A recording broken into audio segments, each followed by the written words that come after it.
PPN 12% masih akan berlaku pada Januari 2025.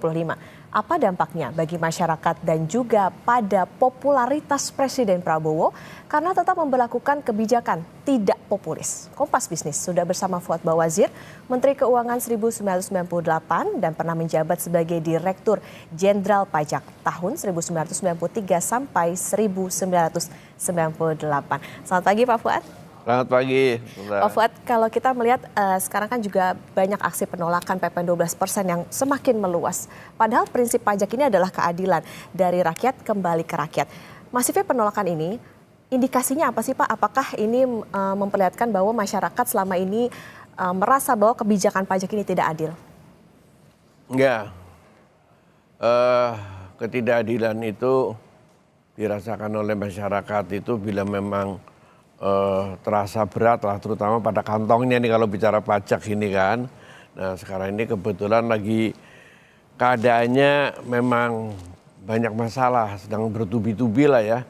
Ada kenaikan ini, upah ini, ada deflasi, ada PHK, macam-macam lah ya, sudah tahu, nggak usah saya ceritain lagi. Sehingga adanya kenaikan 12 menjadi 12% ini terasa kok kayaknya tidak adil bener sih, kami ditimpukin terus ini gitu loh. Nah, ini masalahnya sedang dikaji kan. Jadi mau tidak mau ada peraturan, ya peraturan kan berlakunya mulai 1 Januari, ya kan itu udah given gitu kan. Berikan harmonisasi peraturan perpajakan. Nah, tapi dengan adanya penolakan masyarakat, adanya kritikan macam-macam dari ekonom, bahkan mantan-mantan pejabatnya kan, mantan Menteri Keuangan segala macam itu ya, Pak ini kan pada nggak setuju semuanya lah, mantan dirjennya juga pada nggak setuju gitu kan semuanya. Nah dengan alasan-alasan yang sifatnya masih kualitatif, yang sebagian diuji dengan secara kuantitatif bagaimana gitu kan. Nah yang kualitatif dan kuantitatif ini saya rasa belum sudah selesai hitungannya. Bagaimana ini sebenarnya, tapi kan belum dilaporkan juga saya kira kepada Presiden. Sehingga Presiden kan sekarang belum berkata apa-apa nih kasarnya kan. Ya emang kalau berlaku ya 1 Januari gitu kan. Tapi nanti ini masih ada waktu, tentunya nanti akan disimpulkan dengan kajian-kajian yang kualitatif tadi dari berbagai macam sumber, yang PHK, ada deflasi, macam-macam lah ya sudah kita. Ini ada analisis ya, penolakan masyarakat segala macam kan, turunnya kelas menengah segala macam itu kan, yang kualitatif itu udah banyak. Dan nanti dengan kuantitatifnya ini disodorkanlah kepada pemerintah, ini loh kira-kira gini, ini kan hasilnya apakah misalnya seimbang apa tidak, kira-kira 75 triliun. Nah ini alternatifnya misalnya apakah bisa diambilin dari yang lain, dari cara teknik pajak yang lain kan masih berbagai macam cara gitu loh. Nah itulah nanti saya rasa ya mungkin dalam minggu ini atau 1-2 hari ini dan mungkin akan ditetapkan juga saya rasa. Ya ini tentunya kita masih menunggu bagaimana rakortas dengan Presiden Prabowo Subianto ya Pak ya, soal bagaimana kebijakannya, termasuk juga apa ya rencana adanya jaring pengaman sosialnya terutama untuk kelas menengah terutama. Iya bantalannya itu harus jelas gitu. Betul. Di tengah situasi tadi kalau Pak Fuad bilang masalah bertubi-tubi, tentunya merasa tidak adil bahwa rakyat kayaknya kok dibebak belurin terus nih dengan PPN yang bertambah ini. Pak Fuad, penerimaan negara ini bisa bertambah antara 70 triliun dengan PPN 12%. Apakah nilai ini cukup signifikan kalau dibandingkan dengan tadi dampak yang ditimbulkan pada masyarakat dengan adanya kenaikan PPN ini? Ya itu memang relatif sekali, makanya 75 ini apakah ya satu alternatif itu tadi kalau PPN diterapkan. Kedua, mungkin juga dengan cara menghilangkan fasilitas yang lain. Itu bagaimana? Misalnya ada yang menarik ya, dari industri perusahaan makanan minuman itu yang banyak juga memberikan keluhan kan. Dia mengatakan ini kalau udah ada kena ini, kalau kena ini lagi maka saya terpaksa menaikkannya 50%. Karena apa? Banyak barang yang kemasan itu kan hanya 1.000 perak. Karena udah lama banget 1.000 perak dan ini sudah ditahan terus gitu kan. Ini karena naiknya jadi 1.500. gitu loh. Nah ini kan jadi 50% kenaikan kan. Nah itu bagaimana gitu kan, mau nggak mau akan ke sana gitu loh. Nah apakah fasilitas-fasilitas pajak yang lain yang diberikan, misalnya ada pengusaha yang besar, ya saya rasa fasilitas itu bisa saja. Misalnya restitusi itu banyak loh yang nggak perlu, menurut saya itu tidak perlu gitu. Ada restitusi sampai puluhan triliun lah.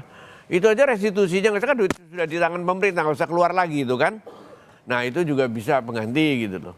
Oke, artinya memang dengan adanya potensi penerimaan yang bertambah 70 triliun ini ya relatif ya Pak ya, dengan mempertimbangkan bagaimana tadi dampaknya ke masyarakat, tapi tidak hanya ke masyarakat tapi juga tadi ke pengusaha. Dan lain-lain. Pak Fuad, bantuan sosial yang direncanakan pemerintah ini kan rencananya akan dikeluarkan karena adanya kenaikan PPN ini. Apakah sebanding? Mengingat yang namanya bansos ini pastinya untuk kelas bawah, sedangkan PPN justru banyak ditanggungnya oleh kelas menengah yang itu tadi konsumsinya tinggi dan juga apa ya, bisa dikatakan menjadi penopang begitu buat perekonomian. Bansos ini memang masih ada masalah juga sih ya, karena data bansos ini kan dari dulu suka simpang siur, suka jadi ribut, suka ini itu ya, kayak dari kelurahan di demo segala macam, karena data bansos ini belum begitu tepat. Takutnya kalau itu di ini nanti ininya nggak seimbang, dikasihin ke sini ininya yang kemarin yang kena gitu loh segala macam. Jadi ya itu urusannya dari bantuan sosial, tentunya Depsos dan pemerintah daerah itu harus membenahi itu. Tapi ya itu salah satu jawaban juga ya untuk PPN ini. Kalau itu akan diterapkan. Tapi sekali lagi nanti kan kembali kepada keputusan dari pemerintah ya, yang akan diputuskan dalam mungkin 1-2 hari ini ya. Nah itu tadi Pak, kalau bansos itu kan menyasarnya tentu ke mereka yang rentan dan juga bawah. Nah kalau yang menengah kira-kira apa nih Pak? Solusi yang konkret mungkin yang bisa dilakukan pemerintah bisa jadi catatan juga terutama. Ya kalau yang menengah ya memang sudah tidak kelihatan ada solusinya ya, terus terang aja. Karena kelompok-kelompok ini juga harus diperhatikan karena menurunnya macam-macam tabungan segala macam itu juga harus diperhatikan. Ya mereka juga harus berusaha juga, dilatih terpaksanya kan dengan susah payah harus melakukan alokasi sendiri, melakukan penghematan sendiri gitu kan. Tapi itu merupakan satu jawaban yang harus diperhatikan oleh pemerintah juga. Bagaimanakah dengan kelas yang menengah. Cuman yang paling bawah itu loh yang harus sangat diperhatikan, karena ada absolute poverty itu, terutama kelompok ini yang udah bener-bener udah habis lah, udah di sini tuh. Nah itu yang harus diperhatikan lebih dulu. Oke, artinya harus ada jaring pengaman, tapi di satu sisi harus perhatikan juga nih kelas menengah, karena tadi apa sebetulnya rentan juga nih yang kelas menengah yang di batas antara miskin dan rentan itu tadi. Sebagai penegasan Pak Fuad, sebagai sosok yang mengawal ekonomi sekaligus politisi, PPN ini sebaiknya ditunda atau bahkan dibatalkan? Bagi saya begini, jawaban yang resmi, yang potensi nanti tentu menunggu dari jawaban pemerintah ya. Sampai nanti akan diputuskan. Tapi umumnya para ekonom dan para ini adalah mengatakan ditunda ya, sepanjang itu belum mempunyai solusi yang konkret untuk menetapkan. Nah, tapi saya rasa penjawaban ini adalah bisa saja itu nanti ditetapkan asal ada solusi-solusi yang konkret setelah nanti diumumkan ya. Saya tidak bisa mendahului, tapi bisa juga kalau pemerintah itu mengharapkan uang 75, bisa saja itu tadi dengan cara kebijakan-kebijakan yang lain di pemerintah, terutama di bidang sektor perpajakan juga gitu loh, yang dilakukan, yang itu sebetulnya sama saja dengan penghematan 75 uang yang di tangan pemerintah dengan 75 yang akan diterima kan kurang lebih sama saja kan, udah 75 juga gitu misalnya. Itu bisa dilakukan, bisa apa tidak dan berani apa tidak gitu loh kasarnya gitu. Karena biasanya kalau untuk fasilitas-fasilitas begini nih nyangkut orang-orang gede-gede nih, pengusaha-pengusaha. Nah pengusaha-pengusaha ini harus rela, dan memang tadinya juga nggak begitu penting itu diberikan yang saya bilang tadi. Nah kalau itu diberikan ya sama saja. Oke, ini menjadi catatan terutama bagi pemerintah soal bagaimana kalau misalnya memang diberlakukan harus ada solusi konkret ya Pak ya. Masyarakat harus tahu berarti sebelum diberlakukan di tanggal 1 Januari kalau memang jadi kita juga harus tahu nih apa sih gitu jaring pengaman dari pemerintah. Kemudian tadi kalau dalam keadaan ekonomi lagi mudah mungkin kurang lebih itu gampang saja. Tapi kalau lagi begini ya Menteri Keuangan Dirjen Pajaknya harus ngitung bener. Harus dihitung betul rupiah demi rupiah itu harus kena. Utak-atik tadi bisa dilakukan ya Pak ya? Tadi yang saya tadi bilang beberapa contoh sengaja. Ya nanti menarik juga soal bagaimana utak-atik perpajakan nanti akan kita bahas kembali. Pak Fuad masih bersama kami di Kompas Bisnis Saudara tapi usai jeda. Masih bersama di Kompas Bisnis Saudara dan masih bersama kita Pak Fuad Bawazir, Menteri Keuangan era 1998. Pak Fuad, kita melihat sekarang masalahnya Presiden Prabowo ini kan baru menjabat kurang dari 2 bulan. Rasanya kayaknya nggak mungkin Presiden menghendaki gejolak dulu. Ketika zaman Bapak sebagai Menteri Keuangan pernah nggak menghadapi kebijakan yang nggak populis seperti ini? Apa yang dilakukan saat itu? Ya memang benar ini baru 2 bulan memang ini masalah yang udah ditinggalin dari pemerintahan sebelumnya ya udah berat lah memang yang timbulnya itu.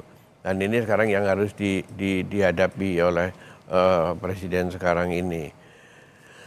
Nah kalau waktu 98 itu kan keadaannya memang sudah krisis ya. Itu tindakan-tindakannya juga hanya untuk berusaha menyelamatkan keadaan perekonomian pada saat itu yang terutama ditimbulkan oleh sektor swasta. Sama sekali bukan sektor pemerintah. Swasta betul itu yang menimbulkan masalah. Yaitu ada double mismatch, utangnya jangka pendek tapi untuk proyek jangka panjang, utangnya dolar tapi untuk proyeknya yang rupiah. Jadi benar-benar double mismatch akhirnya krisis. Seperti itu. Dan itu yang dilakukan ya untuk perbaikan-perbaikan pada waktu 98 itu sampai keadaannya sudah lebih membaik. Tapi memang sekarang kan keadaan 98 sekarang kan sudah jauh sekali ya. Sekarang ini memang banyak masalah. Jadi ya satu demi satu itu harus diure, harus dipetani orang bilang itu ya harus ya supaya bisa terurai benar lah satu-satu. Tapi nggak bisa terlalu tidak populis tapi juga tidak boleh terlalu populis gitu loh. Yang moderate lah. Yang berimbang. Harus seimbang lah Pak ya, yang tadi itu populis dan maupun juga tidak populis. Nah Pak Fuad kalau misalnya tadi pilihan penerimaan negara itu kan kalau bukan pajak adalah utang. Nah pengelolaan utang zaman dulu dengan sekarang apa sih Pak bedanya? Bedanya kalau utang zaman dulu itu zamannya Pak Harto maupun zamannya Habibie, zamannya Gus Dur, Megawati bahkan ya. Sampai bapak-bapak ini semuanya, ibu-ibu ini semuanya, itu utang hanya bilateral dan multilateral namanya. Utang pinjaman luar negeri, titik nggak ada apa-apa. Dan itu jumlahnya sampai sekarang pun, sampai sekarang ini ya, kan ada beda-beda itu utang. Itu tidak akan lebih dari 1.000. Dan itu, utang itu memang sehat. Masih untuk proyek. Utang untuk proyek, utang mesti untuk proyek, nggak ada untuk rutin, untuk pembayaran utang itu gitu. Dan itu bisa diiterasir, oh utang ini rekeningnya ini, utang ini rekeningnya ini, utang ini rekeningnya ini, pimpronya ini dan untuk proyek. Kalau nggak bisa di ini. Dan ada matching dari pemerintah pun iur ke proyek ini, biayanya 100, pemerintah bayar 20% atau 10% gitu kan. Yang lainnya utang proyek. Makanya waktu Krismon 98 kan masih Pak Harto. Ya. Itu pemerintah nggak ada masalah, yang masalah swasta itu yang mismatch tadi yang menyebabkan krismon. Nah sekarang ini sejak mulai zamannya ya Menteri Keuangan Sri Mulyani itu ngambil utang yang namanya SBN, surat berharga pasar uang itu ya, SUN segala macam itu, itulah yang mulai menurut saya tidak sehat. Zamannya menteri-menteri yang senior itu pun sudah dibujukin terus terang aja. Ambil utang ini aja dong. Jual di pasar uang. Ini duitnya nanti bisa buat bayar ini.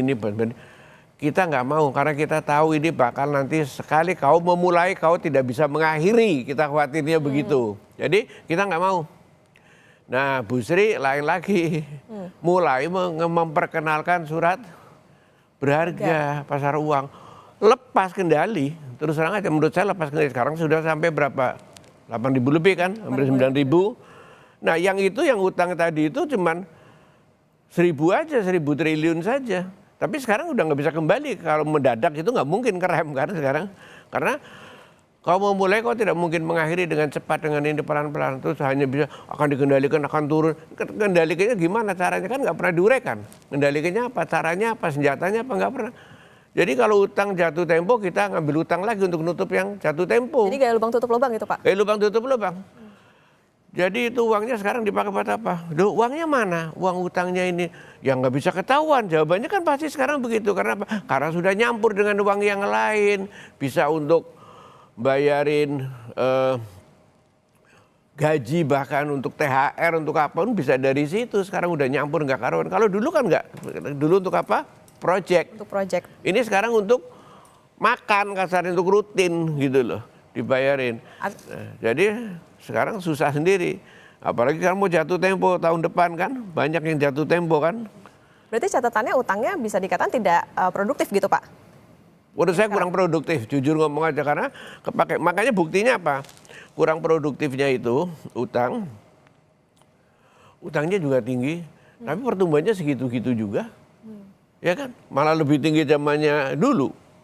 Zamannya Pak Harto. Bisa 7, 6, 8% kan tetap aja walaupun nggak pakai utang, nggak pakai macam-macam gitu loh. Utangnya itu aja bilateral, multilateral saja gitu kan. Sekarang juga begitu. Nah ini apa? Kan berarti kurang produktif. Karena apa? Lo kok bisa begitu Pak? Utangnya banyak. Karena dipakai buat rutin. Karena biaya penyelenggaraan negara sekarang itu tinggi sekali. Oke. Kalau tadi dikatakan utangnya tidak produktif, nah salah satu kalau menarik tadi soal bagaimana pertumbuhan ekonomi, cita-cita Pak Prabowo ini kan pertumbuhan ekonomi bisa sampai 8% Pak. Dengan porsi utang yang sekarang, bisa tercapai nggak Pak kira-kira? Kalau tadi dikatakan utangnya kurang produktif yang sekarang nih Pak Fuad. Iya, tapi tetap masih tahun depan harus utang lagi, jatuh tempo mau dibayar di mana kan kita harus jaga reputasi negara kan, tetap masih begitu juga sistemnya harus menurun caranya. Ya dengan hilirisasi misalnya pertambangan kan itu dulu kurang nggak digarap lah boleh dibilang waktu zamannya yang lalu presiden-presiden yang lalu Pak Harto sekarang kurang digarap, sekarang digarap pertambangan ya secara eksesif digarap, tapi itu dijadikan penopang pertumbuhan ekonomi. Jadi mungkin karena pertambangan dulu belum musim cuman migas, dulu kan cuman migas saja zaman dulu kan dengan kontraktor production sharing hanya dibangun migas saja. Padahal kalau menurut pasal 33 Undang-Undang Dasar 45 tanah dan kekayaan terkandung di dalamnya. Jadi harusnya itu adalah pasalnya tidak boleh dipakai untuk migas saja pasal itu. Yaitu migas bagi 65% pemerintah, 30% swastanya gitu kan. 15%, 85% gitu. Nah sekarang itu harusnya berlaku semuanya. Kalau menurut saya ya berlaku baik ya sawitnya, tambangnya apa semuanya udah swasta kamu ngerjain, ini kan haknya rakyat, haknya negara. Kamu ngerjain ya dibayar saja itu, kamu dapat fee-nya lah kasarnya gitu. 15%, bukannya nyerokin dari tanah tuh merasa kaya raya hebat segala macam. Apa itu? Menurut saya kan nggak bener itu terus terang aja. Cuman dulu tidak sempat digarap undang-undangnya. Tapi pasalnya Undang-Undang Dasar 45 itu ada. Ya. Jadi harus berlaku seluruhnya. Harus berlaku seluruhnya.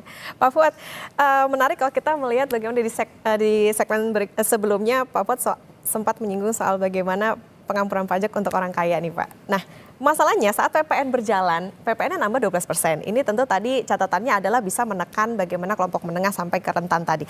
Teks amnesti atau pengampunan pajak justru masuk prolegnas prioritas 2025. Apakah ini apa ya Pak, nggak menjadi sebuah ironi dan bukankah justru mempengaruhi popularitas dan kepercayaan publik pada Presiden Prabowo? Iya, memang tidak begitu lazim di mana-mana di dunia itu juga kurang lazim ada teks amnesti bolak-balik gitu ya kan. Orang juga nanti pikir ini nggak bayar pajak nanti. Dan teks amnesti itu pasti bukan orang kecil yang menikmati. Orang kecil itu nggak ada kepentingannya dengan teks amnesti. Mesti orang-orang yang gede-gede yang punya duit, punya macam-macam teks amnesti gitu loh. Nah, kalau dilakukan itu pun harus super hati-hati dan tidak boleh terlalu sering. Karena dulu itu teks amnestinya terus saja kurang berhasil. Menurut saya itu kurang berhasil. Ya kan? Ternyata tidak berhasil dan mempengaruhi teks rasio yang sekarang ini rendah itu sedikit banyak itu akibat dari teks amnesti yang dulu. Teks amnesti yang kemarin itu lain dengan teks amnesti 84 itu ada teks amnesti loh ya.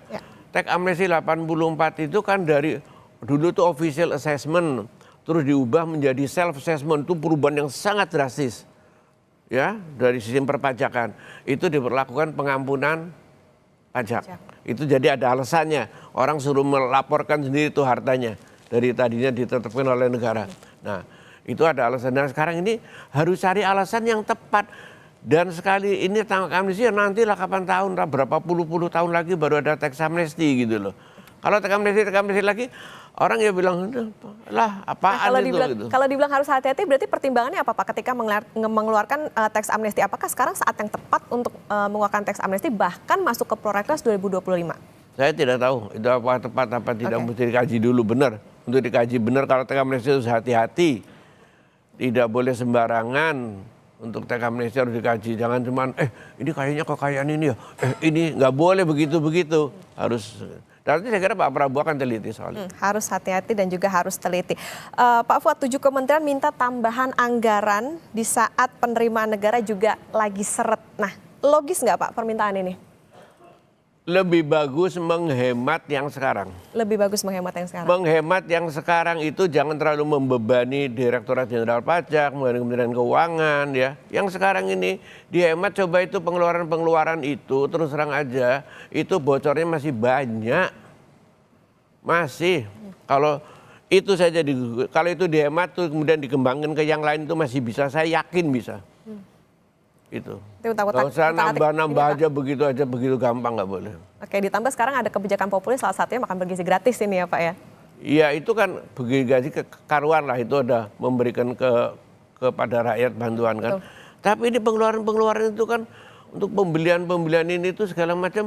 Makanya orang kan suka bilang pemerintah kalau beli itu ciri khasnya apa? Mahal banget. Kalau menjual murah banget kali gitu kan, nggak kayak swasta gitu kan.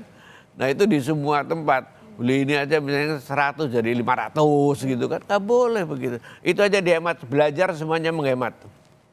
Oke, Pak Fuad, kalau misalnya PPN 12% atau naik ini jadi diberlakukan pada Januari 2025, apa sih hard landing atau smooth landing oleh bansos ini? Dengan adanya bansos, hard landing apa smooth landing kira-kira? Ya kalau ada bansos tentunya ya smooth landing lah ya, kalau ada bansosnya itu diberikan benar-benar kepada masyarakat yang tepat sasaran. Nah, makanya itu tadi saya ada pesan kan datanya supaya diperbaiki, datanya maaf ngomong ya jangan dipolitisasi untuk kepentingan yang selain tujuan bansos itu. Di saat yang sama ada pembatasan subsidi, ini gimana nih Pak catatannya untuk pemerintah? Ya pembatasan subsidi itu memang kalau di mana perlu disubsidi, di mana perlu ditiadain. Kalau bansosnya memang untuk mengganti subsidi, ya memang itu penggantian dari subsidi, berarti subsidi dihilangkan. Ya kan? Kalau memang untuk penggantian itu, kalau tidak untuk penggantian ya masih ada subsidinya gitu kan. Oke. Nah sekarang nih Pak kan juga yang jadi catatan banyak yang protes. Salah satunya adalah dari kelas menengah, katanya kalau setahun ini bisa ada tambahan pengeluaran yang lebih besar lagi. Apa yang harus dilakukan oleh masyarakat? Kalau tadi kita bicara soal apa yang harus dilakukan pemerintah, apa yang mesti dilakukan oleh pemerintahan Presiden Pak Prabowo, kalau yang dilakukan oleh masyarakat apa sih Pak sebetulnya selain berhemat itu tadi? Ada lagi kah? Ya masyarakat memang selalu harus berhemat. Sekarang ini harus berhemat sudah. Itu yang dilakukan oleh pemerintah, dilakukan oleh rakyat, sementara pemerintah harus melakukan hal-hal yang ya memudahkan lah bagaimana. Misalnya jangan terlalu banyak pemerintah, jangan terlalu banyak menaik-naikkan harga-harga yang tidak perlu, misalnya tarif tol, misalnya kalau nggak perlu jangan dinaikin, sehingga bisa mengurangi lah tekanan kepada masyarakat. Jadi dengan cara keseimbangan seperti itu tuh boleh. Tapi rakyat juga kadang-kadang ya jangan sampai juga provok, misalnya begini. Ini di berita ini akan naik begini. Tadinya sebenarnya nggak berasa juga, nggak ngerti juga gitu ya. Tapi kalau terlalu banyak jadi ikut rame juga, itu juga dihindari yang seperti itu. Ya, tapi di satu sisi memang masyarakat juga harus sadar juga nih Pak soal bagaimana kan mengatur keuangan begitu di tengah situasi juga tidak menentu, ditambah juga ada PPN 12%. Pak Fuad, tahun 2025 banyak pungutan, kemudian juga tadi ada PPN juga 12%, ditambah tadi subsidi juga dibatasi. Proyeksi tahun 2025 seperti apa Pak? Ya, tahun 2025 itu sebetulnya nih APBN dibilang APBN-nya Pak Prabowo ya bukan ya, karena ini memang masih APBN yang campuran antara dari presiden sebelumnya ke presiden sekarang ini. Tapi itu nanti harus ada APBNP kan, perubahan. Nah itu nanti setelah jalan, dan ini saya kira akan dikaji terus APBNP-nya bagaimana. Ini akan dikaji ulang lah terus terang aja APBN-nya ini. Makanya kalau Menteri Keuangannya itu membantu juga, tentunya akan sehat lah 25 itu bagaimana. Cuman tahun 25 itu tetap adalah tahun yang masih sangat berat. Tahun yang sangat berat. Ada yang jatuh tempo, utangnya juga besar. Kalau nggak salah berapa itu 800 triliun utang jatuh tempo kan. Oh, itu bagaimana caranya gitu kan. Harus dibayar kan, makanya itu dengan cara narik hutang baru kan. Nah, hal-hal seperti ini terus terang aja masih dalam pengkajian yang luar biasa sekarang ini. Timnya itu kerja siang malam untuk ini. Sampai nanti mungkin baru akan diumumin pada waktunya udah tepat lah, Januari barangkali itu ya. Tahun 2025 tahun yang berat, masyarakat juga udah mulai nih dengan adanya PPN 12% mulai frugal living nih Pak, salah satunya juga dengan makan tabungan. Akan berlanjut lagi nggak nih fenomena ini? Ya memang sudah menurun kan tabungannya, kalau kelompok-kelompok menengah terus akan menurun kan, akan menurun terus. Nah itu jangan sampai berlanjut lagi lah. Nanti tahun 25 itu mudah-mudahan bisa terhenti. Nah ini kan tergantung juga salah satunya itu tadi PPN yang belum diputus tadi kan.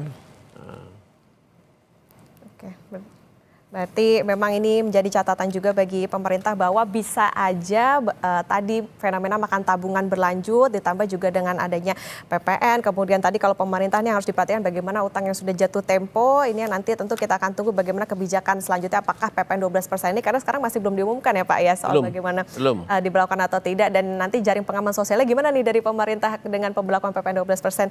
Terima kasih Pak Fuad Bawazir, Menteri Keuangan tahun 1998 sudah bersama di Kompas Bisnis. Sehat selalu Pak Fuad.